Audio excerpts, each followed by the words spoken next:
E-cigarettes, you've probably seen a lot of people smoking them. They are growing like mad. $1.7 billion in sales by the end of this year. James Romelli is with KeenOnTheMarket.com. I know you've not tried one of these, but I bet you've seen a lot of people who have.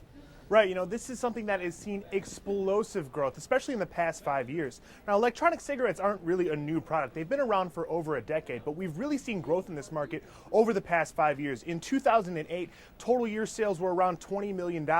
Last year, $500 million, and like you said, this year they're projecting well over $1 billion in sales. Now they're already looking at the use of electronic cigarettes for other methods of delivering medicines and for prescriptions to wean people off of traditional cigarettes. And they haven't approved that yet. The FDA hasn't approved that yet. However, officials in the European Union are taking steps to do that. So that's really not that far off and could be a huge growth opportunity for electronic cigarette makers. Yeah, even insurance companies don't know what to make of them really as well. Let's talk about some of the charts. So Lorillard, Altria, some of the big companies are getting in on this, and you've got hundreds of small players.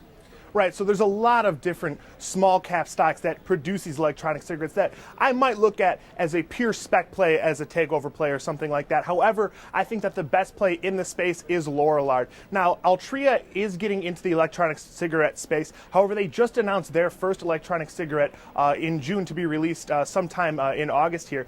Now, they haven't really snapped up that much market share. Lorillard is an established player in this space. Their brand of electronic cigarette, Blue, has 37% of market share, and I think that they are in the best position to capitalize on further growth in the market. So I would want to play Lorillard in a very long-term view, maybe looking at a deep in-the-money call in January around the 35 strike for around $8.50. My break-even would be $1 higher from where the stock is trading right now. It's going to give me a lot of time for this to play out, and it's going to behave just like the stock. All right, James, a lot of people betting this isn't going to be a novelty or a fad. It's going to have some traction. Thanks so much.